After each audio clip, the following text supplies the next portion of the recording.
नमस्कार मित्रांनो, तुमचं आपल्या चॅनलमध्ये स्वागत आहे। आज आपण खूप इम्पॉर्टंट टॉपिक पाहणार आहोत। एक्झाममध्ये बऱ्याच वेळा हा टॉपिक विचारला गेला आहे।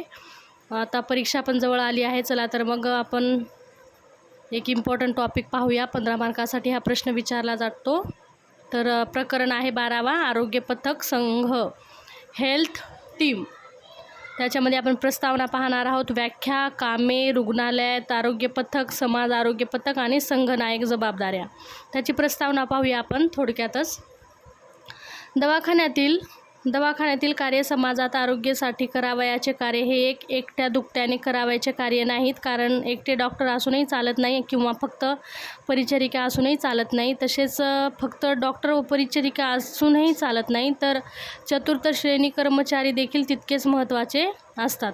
थोडक्यात समाजातील प्रत्येक व्यक्तीच्या रुग्णाची आरोग्याची काळजी घेणाऱ्या लोकांच्या समूहास आरोग्य पथक म्हटले जाते। तसेच रुग्णालयात रुग्णाची काळजी घेणाऱ्या समूहास आरोग्य पथक असे म्हणावे लागेल। तर समजलं ना? फक्त म्हणजे आरोग्य खात्यामध्ये काम करण्यासाठी फक्त डॉक्टरच किंवा परिचारिकाच असेच लागतात असं नाही, तर त्याच्यासाठी चतुर्थ श्रेणी पण कर्मचारी तितकेच महत्त्वाचे असतात। तर आरोग्य पथकामध्ये अनेक व्यक्ती एकत्र येऊन रुग्ण बरा करण्याकरता त्याच्या कुटुंबाकरता संघ कार्याने, संलग्नतेने व सहृदयतेने संघ कार्य करावे लागते। संघ कार्य उत्तम हवे असेल तर आपण सर्कसचे उदाहरण डोळ्यापुढे घ्यावे। त्यामध्ये कोणीसुद्धा आदेश देत नसताना प्रत्येकजण आपले काम व्यवस्थितपणे योग्य वेळी योग्य पद्धतीने पार पाडत असतो। हे एकमेकाच्या सहकार्याने प्रत्येक खेळ यशस्वी होतो। त्याचप्रमाणे रुग्णास बरे करण्यासाठी, दवाखान्याच्या यशस्वीतेसाठी, उद्दिष्टपूर्तीसाठी, पथकासाठी प्रत्येक व्यक्तीचे संघटितपणे कार्य केले पाहिजे। प्रत्येकाचे काम हे एकमेकावर अवलंबून असते। म्हणूनच प्रत्येकाने समजून घेऊन एक कार्यक्रम ठरवावी। ठराविक काम उरकवल्यास वेळेची, शक्तीची, पर्यायाने पैशाची बचत होते। संघ कार्य उत्तम रीतीने होण्यासाठी प्रत्येकाला आपले स्वतःचे काम काय आहेत हे माहिती असावे। कर्तव्याची, त्यांची आणि जबाबदारीची जाणीव असावी लागते। कारण या ठिकाणी आपण भावना, स्वातंत्र्य असे व्यक्तिमत्व असलेल्या सजीव व्यक्तीवर काम करणार आहोत हे माहीत असावे। तर त्याची व्याख्या पाहूया आपण। काय म्हणतात व्याख्यामध्ये? आरोग्य खात्यामध्ये काम करणारे अनेक स्तरावरील अनेक लोकांच्या समूहास आरोग्य संघ किंवा आरोग्य पथक असे म्हणतात। आरोग्य खात्यामध्ये काम करणारे अनेक लोकांच्या समूहास काय म्हणतात? आरोग्य संघ। अजून पुढं पाहूया त्याची पुन्हा।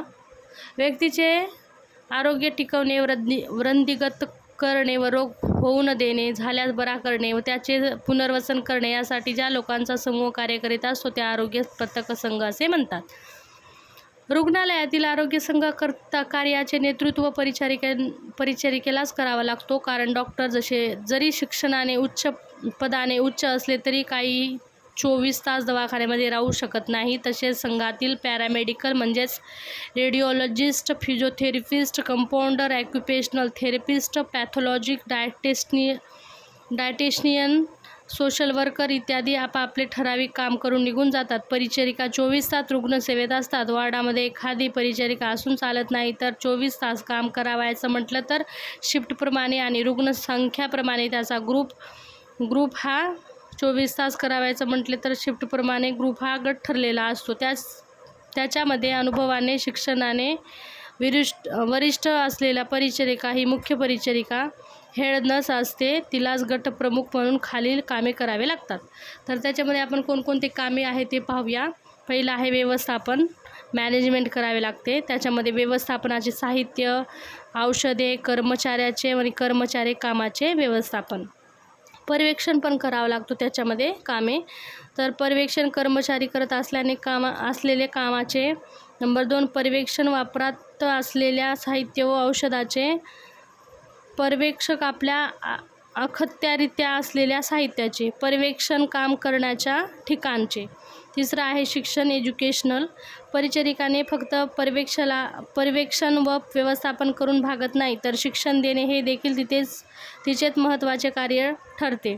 नवीन आलेल्या कर्मचाऱ्याला त्याचे करावयाचे कामाचे, वॉर्डमध्ये कसे वागावे आणि वॉर्डच्या व्याप्तीबद्दल शिक्षण द्यावे लागते।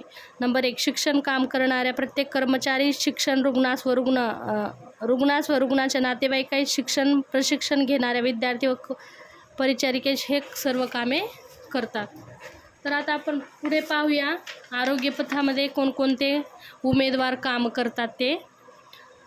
Members of health team number 1 नंबरवर येतो परिचारिका नर्स. परिचारिका या अनेक असतात, त्यामध्ये मुख्य परिचारिका एकच असते. ती इतरांना काम नेमून देणे त्याच्या कामे करून घेणे तसेच संपूर्ण व्यवस्थापन पर्यवेक्षण व शिक्षण पाहते. डॉक्टर काय करतात बघवा. डॉक्टर रुग्णाची तपासणी करतात, रोगनिदान करतात, औषधोपचार ठरवतात. कंपाऊंडर काय करतो, संपूर्ण वाढचा औषधा पुरवठा करतो. फिजिओथेरपिस्ट काय करतो, डॉक्टरांच्या आदेशानुसार रुग्णाचं आरोग्य फिजिओथेरपिस्ट देतो. रेडिओलॉजिस्ट काय करतो, डॉक्टरांच्या आदेशानुसार एक्सरे काढून रोगनिदान करण्यास मदत करतो. पॅथॉलॉजिस्ट काय करतो, डॉक्टरांनी रोगनिदानासाठी दिलेल्या तपासण्यावरून रिपोर्ट देतात. रक्ताची तपासणी उदाहरणार्थ. ॲक्युपेशनल थेरपिस्ट काय करतो, रुग्णास गरजेनुसार दैनंदिन व्यवहारासाठी कार्यासाठी तसेच व्यवसायासाठी लागणारा मदत करतात. सोशल वर्कर गरजेनुसार वेगवेगळ्या संस्थेची मदत मिळवून देतात. न्यूट्रिशन काय करतात, डायटिशियन रुग्णाचे रोगनिदानाप्रमाणे आहार ठरवतात व बरोबर तयार केले जाते की नाही, शिजवलेले जाते की नाही हे डॉक्टरांच्या प्रिस्क्रिप्शननुसार मिळते किंवा नाही हे देखरेख करतात. चतुर्थ श्रेणीतील लोक काय करतात, कर्मचारी रुग्णास हलवणे, स्ट्रेचरवरून आणणे तसेच वॉर्डाची स्वच्छता मांडणीसाठी चतुर्थ श्रेणी कर्मचाऱ्याची आवश्यकता असते. आणि त्याच्यामध्ये अजून महत्त्वाचं आहे समाज आरोग्य पथकातील उमेदवार कोणकोणते मेंबर्स असतात. आकृती दाखवल्याप्रमाणेच आरोग्य पथक व्यवस्थापन पद्धत पाहूया. व्यवस्थापकाने आरोग्य संघातील व्यवस्थापन खालीलप्रमाणे करावे. नंबर 1 आहे उद्दिष्ट ठरवून. आरोग्य संघामधील काम करणाऱ्या प्रत्येक व्यक्तीला जेव्हा तिच्या कामाचा उद्देश ठरवून दिला जातो तेव्हा त्या व्यक्तीला काम कसे करावे त्याची कल्पना आहे, ते काम पूर्ण करण्यास चालना मिळते. नंबर 2 आहे मोटिवेशन. व्यक्तीने काम करण्याची इच्छा त्याच्या अंतर्गत इच्छेवर अवलंबून असते. इच्छाची पूर्ती झाल्यावरच व्यक्ती चांगल्या प्रकारे काम करू शकते. म्हणूनच व्यक्तीला वरचेवर प्रेरणा द्यावी लागते. अन्न, वस्त्र, निवारा, विश्रांती, संरक्षण, लॉ ऑफ ॲक्शन अँड मान सन्मान, कौतुक या गोष्टीचा पूर्तता झाल्यास तो चांगल्या प्रकारे काम करू शकतो. चांगले शिक्षण घेण्यासाठी किंवा काम करण्यासाठी प्रेरणा किंवा आंतरिक इच्छा गरज निर्माण झाली लागते. महत्त्वाकांक्षा आवश्यक आहेत, कारण त्यामुळे शिकण्याची पूर्वतयारी होते. गरज किंवा इच्छा उत्पन्न झाली नाही तर स्फूर्तीला अभाव असतो. परिणामी त्यात प्रयत्न किंवा जिद्द नसते, त्यामुळे अध्ययन होत नाही. प्रेरणा निर्माण झालेली व्यक्ती ध्येय गाठण्यासाठी सतत जागरूक व तत्पर असते. तर पुढचा पॉईंट आहे तिसरा, अधिकारी व जबाबदारी. पथकातील व्यक्तींना कामाच्या जबाबदारीबरोबरच काही प्रमाणात अधिकार देणे आवश्यक आहे, कारण जबाबदारी पार पाडण्यासाठी अधिकारी असावे लागतात आणि अधिकारी असल्याखेरीज जबाबदारी पार पाडता येत नाही, कारण दोन्ही एकमेकांना पूरक आहेत. थोडक्यातच responsibility authority goes of hand in the hand. चौथा नंबर आहे आरोग्य पथकाचे चांगले संघटन करणे. हे देखील काम नेत्याचे आहे. हे आरोग्य करण्यासाठी विशेष मुद्दे आपण 5 क्रमांकामध्ये आधीच पाहिले आहोत. प्रकरण 5 आहे. 5वा पॉईंट आहे आरोग्य पथकाचे पर्यवेक्षण करण्याची जबाबदारी नेत्याची आहे. पर्यवेक्षणची जबाबदारी आपण पुढे पाहणार आहोत. आरोग्य संघाचे कार्य काय आहे ते पाहूया. नंबर 1 आहे संघामध्ये पथकामध्ये व्यक्तिसमूहाचा समावेश असतो. पथकातील व्यक्ती एकच दर्जाचे नसतात, म्हणजेच त्यांची शैक्षणिक अर्हता वेगवेगळी असते, त्याचे प्रशिक्षण वेगळे असते, त्यांची दर्जा वेगळा असतो.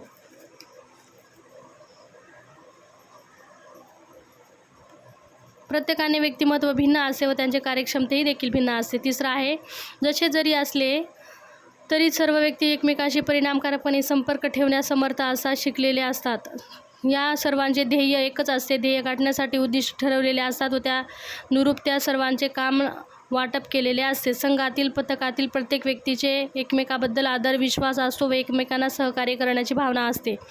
ध्येयपूर्तीसाठी प्रत्येकजण आपल्या अडचणी एकमेकांवर मतभेद बाजूस ठेवून काम करण्यास तयार असतो. प्रत्येकजण आपल्या रीतीने आपल्या दर्जानुसार कार्यरत असतो. तसेच वरिष्ठ दर्जाच्या व्यक्तींना मान ठेवून काम करतो व कनिष्ठ व्यक्तीशी समंजसाने सहकार्याने वागतो. संघ कार्याची जबाबदारी पाहूया, खूप इम्पॉर्टंट आहे. संघाला प्रत्येक संघाला प्रत्येकाला नेता आवश्यक आहे. नेत्याने पथकाची खालील गोष्टी करणे गरजेचं आहे. संघातील पथकातील प्रत्येक व्यक्तीची संपूर्ण माहिती नेत्याला असावी. त्याच्या अंगी असणाऱ्या कला, गुणांना व आवडीचा ध्येय गाठण्यासाठी फायदा करून घ्यावा. व्यक्तीस उद्दीपित करावे, प्रोत्साहन द्यावे. प्रत्येक व्यक्तीस ध्येय काय आहे हे त्यांच्या इच्छापूर्तीसाठी व्यक्तीची काय जबाबदारी आहे हे समजून सांगावे. प्रत्येक व्यक्ती जास्तीत जास्त चांगल्या प्रकारे काम कसे करेल याकडे नेत्याचे लक्ष असावे. नेत्याने संघातील प्रत्येक व्यक्तीची लोकांशी पद्धतीने वागावे. नेत्या सदस्याचे ज्ञान व अनुभवही जास्त असतो. त्यांच्याकडे पर्यवेक्षण जबाबदारी असते. त्यांनी जाणीव कुठून चर्चा अंतर्गत अंतिम निर्णय घेतला जाईल हे पाहावे. 6. नेत्याने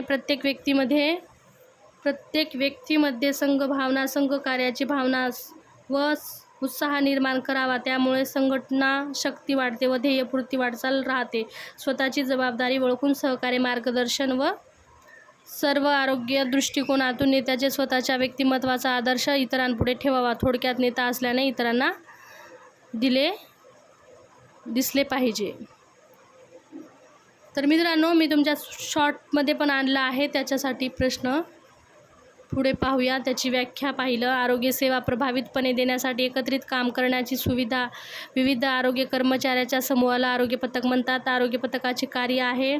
व्यवस्थापन पाहिलं आपण, पर्यवेक्षण पण पाहिलं, शिक्षण पाहिलं, समन्वय पाहिलं आणि त्याची संगणकाची जबाबदारी, गटाचे नेतृत्व करणे, कामाचे योग्य नियोजन व वाटप करणे, गटातील सदस्य मार्गदर्शन करणे, रुग्णसेवेची गुणवत्ता टिकवून ठेवणे, गटातील समन्वय व शिस्त राखणे, आवश्यक साधन व साहित्य उपलब्ध करून देणे, रुग्णांच्या गरजांचा मूल्यांकन करणे, वरिष्ठ अहवाल सादर करणे, कर्मचारी व विद्यार्थ्यांची प्रशिक्षण व मूल्यमापन करणे. संगनायक हा गटाचा नेतृत्व असून कामाचे नियोजन, समन्वय, देखरेख, मार्गदर्शन व रुग्णसेवाची गुणवत्ता यासाठी जबाबदारी पार पाडतो. तर त्याच्यासाठी आपण निष्कर्ष काय लिहू शकतो? विद्यार्थी मित्रांनो, नर्सिंग क्षेत्रात टीमवर्क खूप महत्त्वाचा असतो. नर्स किंवा डॉक्टर, ANM, आशा आणि इतर आरोग्य कर्मचारी एकत्र काम करून रुग्णांना उत्तम सेवा देतात. म्हणून हा विषय परीक्षेसाठी खूप प्रॅक्टिकलसाठी पण महत्त्वाचा आहे. त्याच्यामुळे व्हिडिओ हा खूप इम्पॉर्टंट आहे.